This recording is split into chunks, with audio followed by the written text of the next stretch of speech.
Hmm. Oke, gua dulu apa Lu, lu, lu dulu dah pusing tuh tadi banyak istilah-istilahnya. Apa perbeda media-media sekarang yang banyak kayak tentang self care, bedanya self care dan juga Jawab pertanyaan Kiki.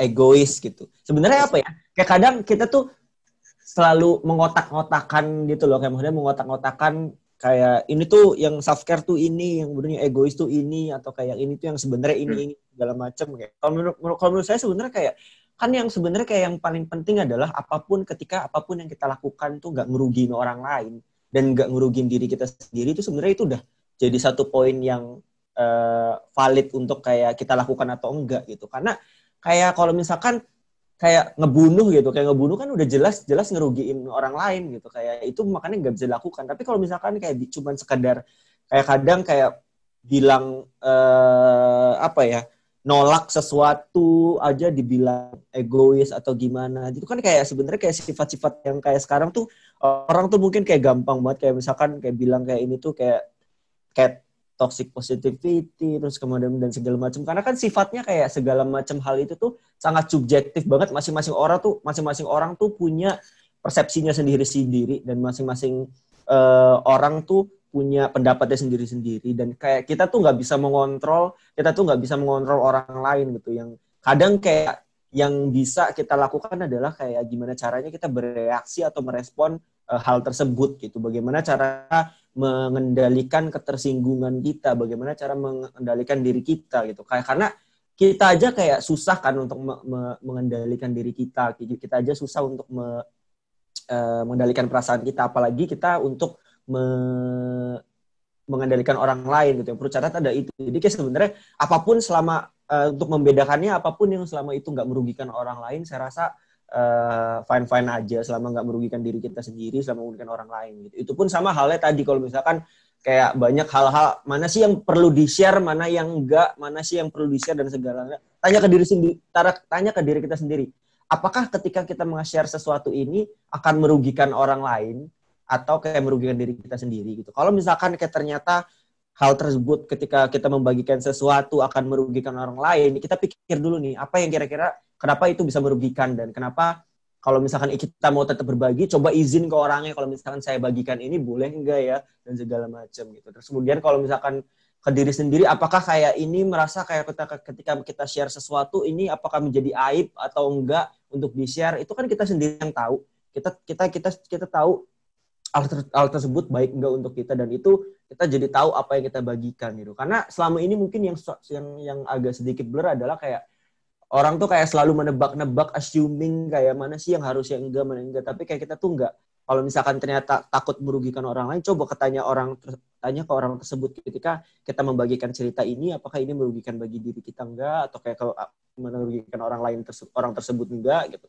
Atau kalau misalkan tanya ke diri kita sendiri ketika membagikan sesuatu, ketika ngomongin sesuatu, ketika share sesuatu di media sosial, apakah ini akan merugikan orang lain atau enggak. Kalau misalkan ternyata merugikan, ya saya rasa itu sih poinnya. Ketika melakukan sesuatu, efeknya kayak tadi yang saya bilang di self awareness adalah kayak apa yang kita lakukan tuh kayak ada efeknya ke orang lain, dan efeknya ke orang lain dan ke diri kita tuh seperti apa sih. Kalau lebih banyak buruknya, ya mending jangan dilakukan gitu. Tapi kalau misalkan ternyata itu bisa improve diri kita dan membantu orang lain, ya monggo dilakukan.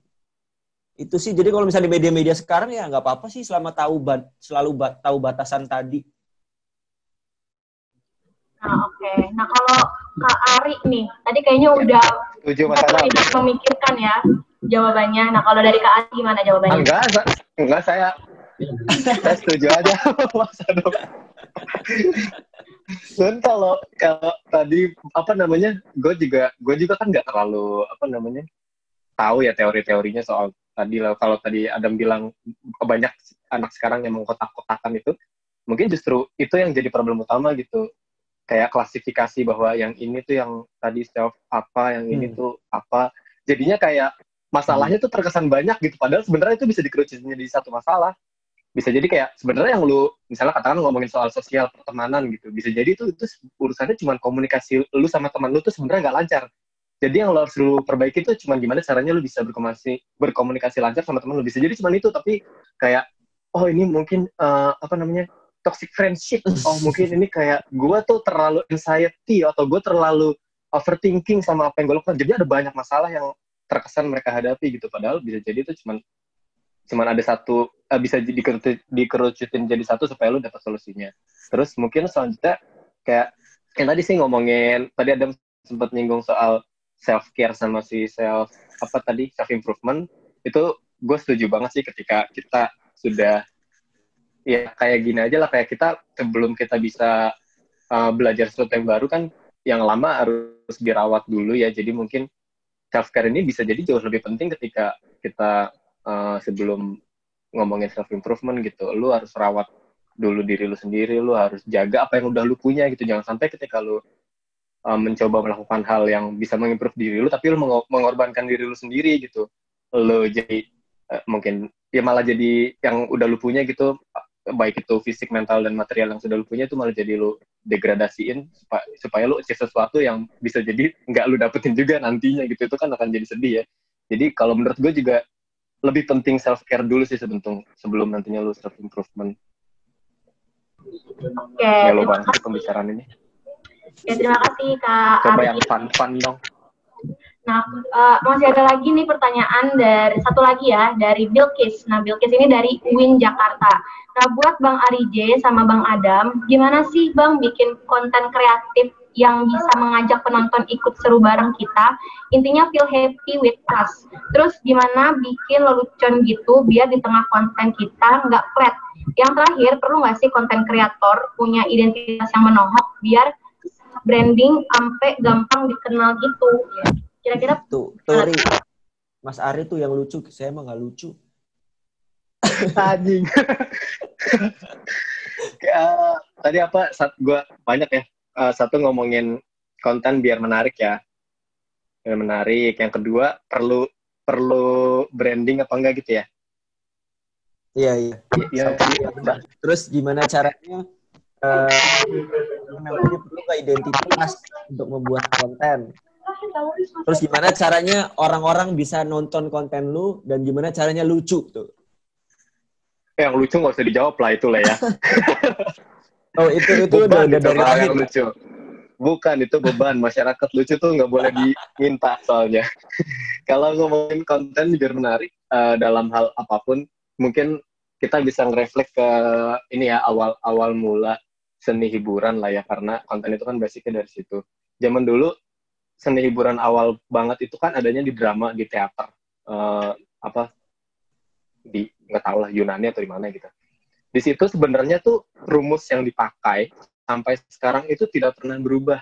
Yang berubah itu cuma relevansi sama topik yang dihadirkan aja.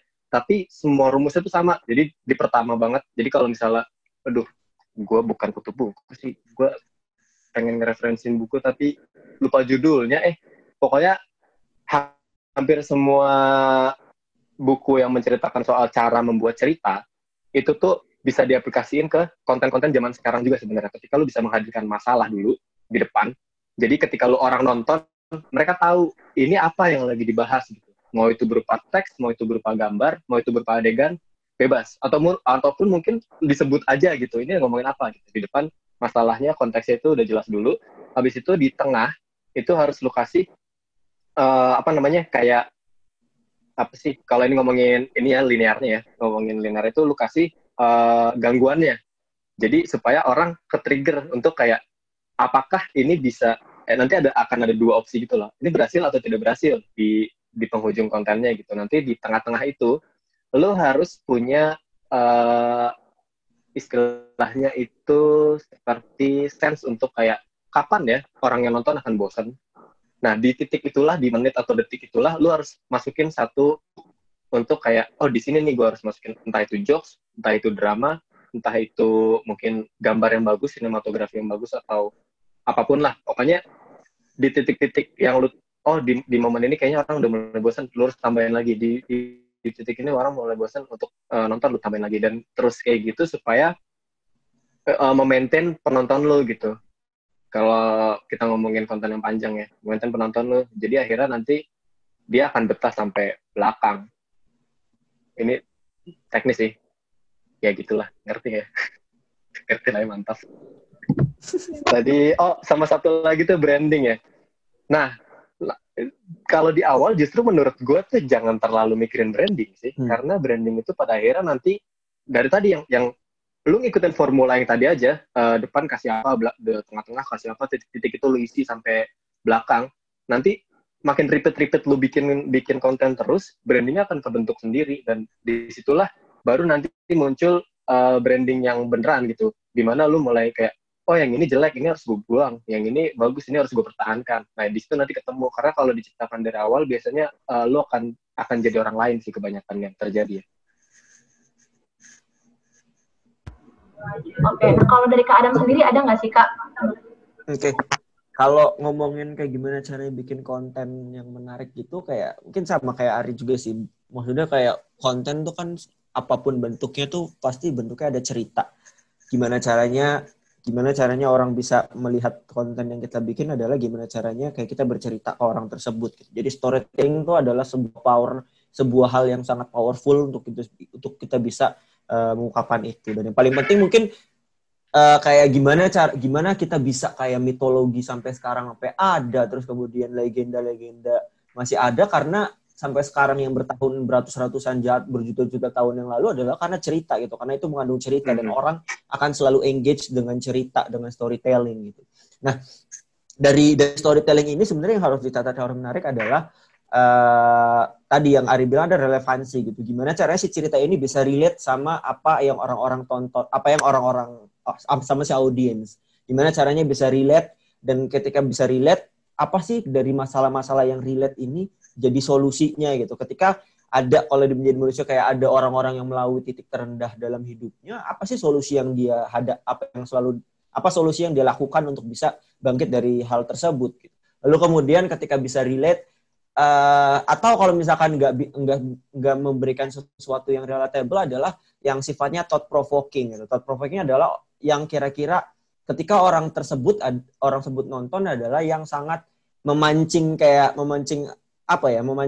orang tuh jadi makin mikir atau jadi makin entah emosi atau segala macam gitu.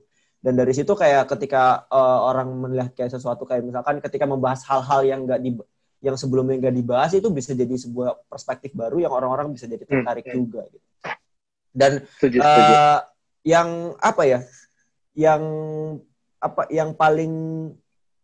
yang paling utama sih dua itu sebenarnya, kalau misalkan kayak di mana kita bisa relate dengan konten-konten yang bisa berikan, atau kayak satu hal yang thought provoking gitu. Dan kayak gimana caranya sebenarnya kayak harus pahami adalah kayak audiens kita tuh manusia, audiens kita orang. Audiens kita tuh punya emosi, dan manusia tuh full of emotion. Gimana caranya konten yang kita bisa berikan tuh kayak touch emotionnya dia gitu loh. Entah marah, sedih, senang, bahagia, itu adalah emosi mereka. Gimana caranya konten yang kita kasih tuh bisa touch emotionnya mereka. Karena manusia tuh balik lagi, seberapa mau kita bilang kita penuh logika dan segala macam, mereka tuh full of emotion. Gimana caranya si konten yang kita berikan adalah bisa memancing kemarahan, terus kemudian kesedihan, kebahagiaan. Ketika itu semua bisa kita mengungkapkan itu semua, itu bisa masuk ke audiens kita gitu. Itulah kenapa sinetron itu sangat menarik kan, karena bikin kita emosi gitu. Yeah. Itu polisinya di depan itu tolong gitu. Ngumpet gitu. Sama kayak Dora ya. Iya. Contoh kita kalau misalnya pengen ngomongin yang lebih absurd lagi ya, kenapa TikTok jelek? Itu sangat digemari banyak orang. Bahkan kalaupun kita benci, itu tuh pengen banget nonton lagi gitu. Yeah. Itu pasti kan karena gue suka nontonin TikTok jelek lagi. Nah, Anda mengerti. Padahal kesel kan, karena itu kayak memancing emosi gitu. Iya. Itu walaupun kayak nggak ada story-nya, nggak ada ceritanya, tapi itu story-nya adalah nggak ada story gitu. Gimana lo bisa full of emotion? Gue sempat diskusiin ini sih yang soal story. Kan tadi kan bikin konten, ngomongin manusia kan, story itu megang peranan penting kan. Mau itu TikTok jelek, mau itu ada banyak meme lah yang tidak mengandung story, sebenarnya tuh ada story-nya, cuman story-nya kita tidak pahami. Iya. Jadi unsur story itu tetap ada gitu, dan nggak bisa dipungkiri bahwa rumus utama dalam membuat konten itu adalah memang story, walaupun bisa jadi story yang tidak dipahami itu ternyata sangat menarik. Betul Bapak Ari, 100 dapat 1 juta dari panitia. Yes. Nambah lagi. Sama kalau ngomongin branding, kayak udah bikin dulu aja, nggak usah mikirin branding. Kayak kita awal-awal pasti nggak udah mikirin, kayak bikin dulu aja, kayak bikin konten ribet bikin branding tuh ribet. Jadi kayak selama bikin konten, ketika kita udah tahu kontennya mau bikinnya seperti apa, kita udah tahu kayak udah punya konsistensi, yang penting konsistensi dulu bikin. Nanti kayak ke-build sendiri, kayak orang-orang bisa perceive kita atau kayak ngelihat kita tuh seperti apa. Nantinya juga bakal dikasih tahu sama orang-orang yang nonton. Iya, misalnya, benar. Lucu deh bang kalau pakai topi gitu. Ya udah besok-besok pakai topi aja terus. Iya. Itu penting. Maksudnya bikin dulu aja, nggak usah mikirin kayak nanti mau brandingnya kayak apa ya, kayak Froyonion atau kayak apa gitu. Kayak udah bikin dulu aja, nanti juga kejadian. Oke, makasih untuk jawabannya Kak. Sama-sama. Nah, ini karena antusias. Sama-sama Mbak. Karena antusias peserta masih besar banget ya, untuk masih banyak juga nih pertanyaan yang masuk. Nah, ini masih ada pertanyaan dari Dimas Dwi dari Universitas Negeri Malang. Ini buat Bang Ari. Nah, gimana cara kita sendiri keluar dari circle zona nyaman? Terlebih untuk self improvement skill yang dipunya, dan gimana saat udah keluar tapi kurang nyaman saat survive? Gimana tuh Bang selanjutnya yang perlu dilakuin? Mampus lu banyak. Menurut Bang Ari gimana? Enggak, ini siapa tadi namanya? Dimas Dwi. Mau lu apa sih Mas? Lu bilang tadi katanya mau keluar zona nyaman, tapi ntar pas keluar dari zona itu takut nggak nyaman. Iya. Ini gue yakin Adam bakal punya jawaban yang lebih ini sih, yang lebih masuk lah untuk penjabarannya. Tapi kalau dibedah dikit, gue yakin sebenarnya pertanyaannya itu soal dia pasti ngerasa ada yang salah sama dirinya sampai kayak bingung gitu, gue harus ngapain lagi ya gitu kayaknya, dan timbul menyalahkan sesuatu yang di luar dirinya gitu. Oh kayaknya yang salah tuh tempatnya deh, bukan gue gitu. Yang salah tuh teman-teman gue deh, bukan gue nggak salah. Itu biasanya yang akhirnya jadi kayak gue harus keluar dari misalnya lingkungan tongkrongan ini, mereka mabok-mabokan terus gitu. Gue harus keluar dari kantor ini karena lembur terus nggak gajian gitu misalnya, apapun itu. Tapi kadang mungkin yang harus dikurangi itu justru lu jangan sibuk untuk nyalahin sekitar lu gitu, zonanya kah, lingkungannya kah gitu, karena bisa jadi bahkan gue percaya ya, semua orang itu sebenarnya nggak akan beneran pengen tempat yang tidak nyaman. Mereka semua tuh pengennya yang nyaman. Bahkan kalau perlu tempat yang baru dia datangin, gue pengen bikin rumah gue itu sesuai sama yang ada di kepala gue gitu, yang ideal sama yang keinginan gue gitu, supaya gue bisa tidur enak, supaya gue bisa nonton Netflix seharian tanpa perlu kerja misalnya. Gue tuh terus-menerus untuk mencari kenyamanan di hidup, sampai akhirnya kayak kalimat keluar dari zona nyaman itu mungkin tidak lagi jadi relevan gitu. Mungkin yang perlu kita tahu justru kayak apakah hal-hal yang sudah kita lakukan selama ini atau hidup yang kita jalani selama ini itu sudah sesuai sama atau mendekati sama apa yang kita tuju gitu. Karena ujung-ujungnya kita tuh pengen punya kondisi ideal gitu, dan itu hal yang kita tuju. Kalau kita belum sampai kondisi ideal itu, kita akan selamanya untuk ngejar itu. Jadi mungkin sebenarnya itu yang harus kita tahu gitu, bukan meninggalkan yang ini, tapi tujuannya kemana, supaya nanti kita nggak sibuk buat nyalahin zona yang sekarang kita injak gitu, tapi kita mau kemana, mau ngapain, itu dulu yang harusnya dipikirin. Dan untuk mendapatkan itu ya tadi, tanya aja terus sampai bego. Belum di-unmute tuh. Yes, gua. Enggak sih, itu kan? sih hostnya. Gua kira dari tadi gua. Ini pertanyaan buat Ari doang kan? Apa gua juga? Buat lu juga deh. Enggak, gue bingung kayak lu setuju nggak keluar dari zona nyaman? Kayak nyaman nah kan, itu kan padahal nyaman enak kan? Iya, kayak maksudnya lu udah dikasih nyaman kok keluar gitu. Nah, karena kayak gue masih bingung kayak kenapa orang-orang kayak mau keluar zona nyaman. Karena gue selalu selama ini kayak gak pernah keluar dari zona nyaman karena yang nyaman tuh enak gitu. Kayak gue tuh selalu bilang, kalau misalkan mau sesuatu yang baru ya jangan meninggalkan zona nyaman lu, tapi kayak lu perluas zona nyaman lu gitu. Jangan meninggalkan zona nyaman, tapi lu perluas zona nyaman lu. Kalau keluar kan kayak seolah-olah lu terjun ke sesuatu yang baru tanpa perencanaan, kayak lu resign dari kerjaan tapi kayak udah kayak nekat aja gue bikin sesuatu gitu. Itu meninggalkan zona yang nyaman lu. Tapi kayak ketika lu memperluas zona nyaman lu adalah dengan kayak lu mempersiapkan dulu nih, gue tetap ada di sekarang sambil kayak misalnya lu masih kerja mau bikin bisnis baru gitu. Oke, gue bisa sambil lagi di bisnis kita pengen misalkan hobinya pengen bisnis mancing gitu. Oke, sambil kerja full time, oke, gue akan les mancing dulu nih kayak setiap harinya 1 jam 2 jam untuk kayak supaya gue bisa siap dengan tadi untuk memperluas zona nyaman gue dengan kayak nanti mau di lomba mancing kayak atau apa dan segala macam. Jadi kayak menurut gue keluar dari zona nyaman adalah kayak nggak tahu, gue karena gue orang yang salah satu termasuk orang yang nggak takut akan resiko. Jadi kayak ketika keluar dari zona nyaman tuh menurut gue kayak itu sangat lu mager aja kan, mengerikan banget gitu. Kayak kenapa kayak udah kayak ibaratnya analogi adalah kayak misalkan lu ada di ruangan gitu, kayak itu tuh zona nyaman lu gitu. Kalau keluar kan lu nggak tahu di luar ada apa gitu. Tapi kayak dengan memperluas tuh ya lu dorong aja pelan-pelan gitu, kayak ruangan lu kayak dorong pelan-pelan, lu bangun dikit-dikit, lama-lama makin rumah lu makin gede, rumah lu makin luas dan segala macam gitu. Dan kalau misalkan dengan nyaman-nyaman dengan kondisi yang sekarang juga ya nggak apa-apa gitu. Kayak kalau misalkan rumah lu dengan sederhana udah nyaman ya nggak apa-apa gitu. Kayak rumah-rumah gede kalau lu tinggal sendirian juga sepi juga gitu, lu mau bikin apa, lu nggak punya isinya juga dan segala macam. Jadi ya kalau misalkan merasa ada sesuatu yang salah, cari tahu dulu apa yang salah, apa yang bikin hal tersebut lu nggak suka. Jadi ketika lu tahu, jadi kayak lu tahu juga apa yang harus diperbaiki. Dan ya gue nggak pernah setuju sama terms keluar dari zona nyaman sih sebenarnya. Kalau atau gini sih Dam, menurut gue kenapa banyak akhirnya orang muncul ide keluar dari zona nyaman itu akan menjadi solusi untuk hidup lu jadi lebih baik, karena banyak kisah sukses dari orang-orang itu yang titik poinnya itu selalu mereka keluar dari apalah, tapi kan itu kan rumah berapa puluh juta. Nah, itu yang orang tidak banyak tahu. Kayak amit-amit ya, orang tua broken home. Masa orang tuanya, semua orang tua harus broken home dulu untuk jadi anaknya struggling gitu kan? Enggak.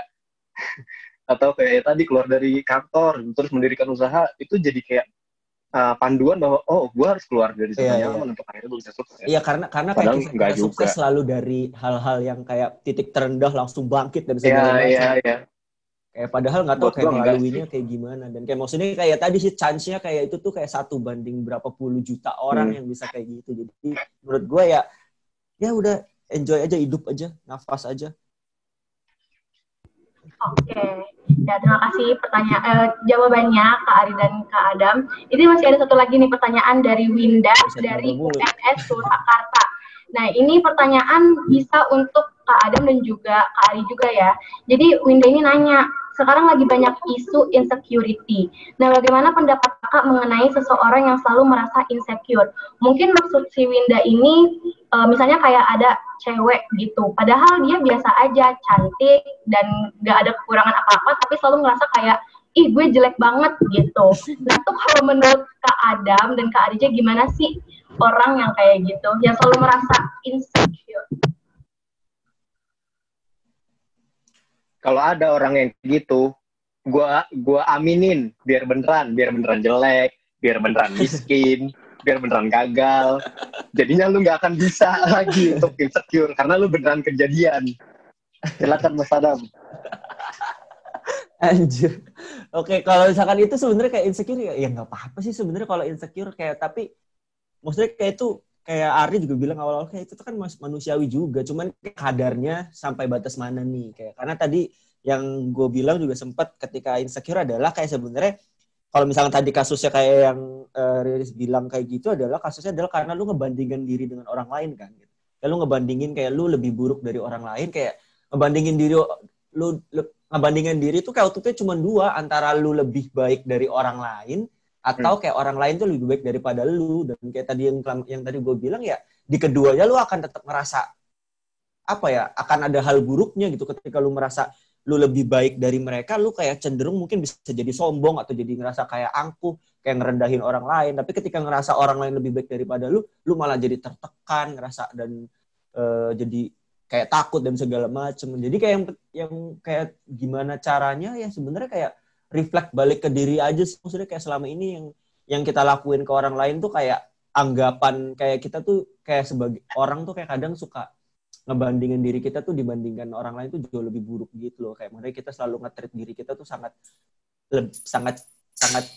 dibandingkan orang lain nge-treat kita tuh, kita nge-treat diri kita sendiri tuh sangat jahat gitu. Kayak berapa kali coba kayak kita perhatiin kalau misalkan kita sering kayak ngata-ngatain diri sendiri atau kayak gimana gitu, dan itu yang penting, yang baik kita untuk kayak cek balik aja ke refleks ke diri kita sendiri kalau misalkan kayak udah dengan kayak usaha yang kita lakukan selama kita udah berusaha dan segala macem, berhenti untuk membandingkan diri aja sih. Gue tahu susah untuk nggak membandingkan diri, tapi ketika membandingkan diri coba reflect atau kayak jadi rewire otak kita untuk kayak balik lagi, oh oke, kayak gue nggak boleh membanding diri karena kayak gue nggak tahu apa proses yang dia laluin, orang yang dia laluin seperti apa. Kayak selama gue udah berusaha sebisa mungkin sekuatnya gue, ya nggak masalah gitu. Selama nggak pernah, tadi sih yang penting kayak dengan insecurity itu selama kadarnya tepat nggak masalah, tapi kalau udah kadarnya berlebihan tuh sangat menjadi buruk juga, karena kayak tadi ya, segala yang berlebihan tentu saja kayak nggak akan pernah baik hasilnya.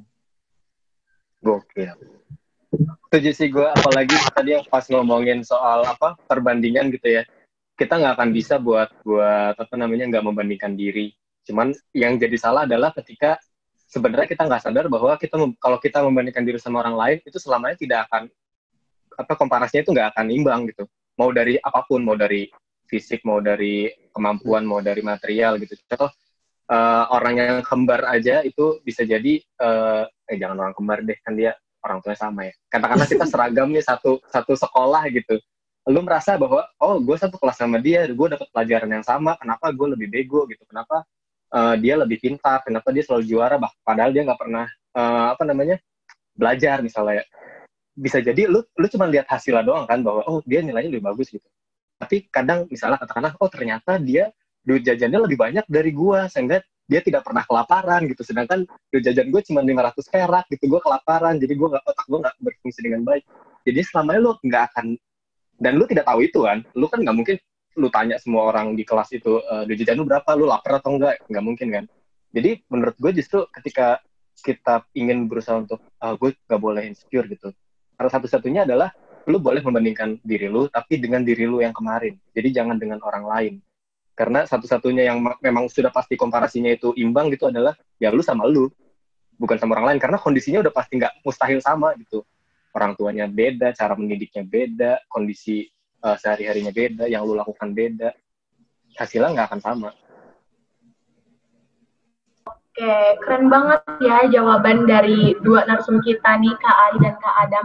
Nah, kalau boleh tahu nih Kak, menurut Kakak pertanyaan yang paling Kakak inget, yang paling membekas gitu, yang paling menarik menurut Kakak? Yang tadi sih yang kurang ajar tadi tuh, yang mau keluar dari zona nyaman, udah keluar, dia nggak takut nggak nyaman, nah itu tuh paling saya ingat. Nah, kalau dari Kak Adam ada nggak Kak? Iya, itu sama, keluar zona nyaman.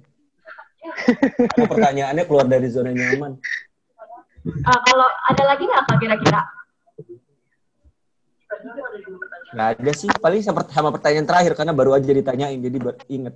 Ada tadi yang kita sempat panjang tuh bahasnya soal yang tadi lu ngomongin self care sama self awareness tuh juga panjang tuh lu bahas. Iya, tapi udah lupa ngomong apa tadi.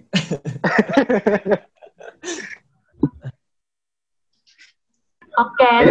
Mau dapat hadiah ya dia. 1 juta lagi jadi 2 juta lo dapat. Yang penanya bukan gua.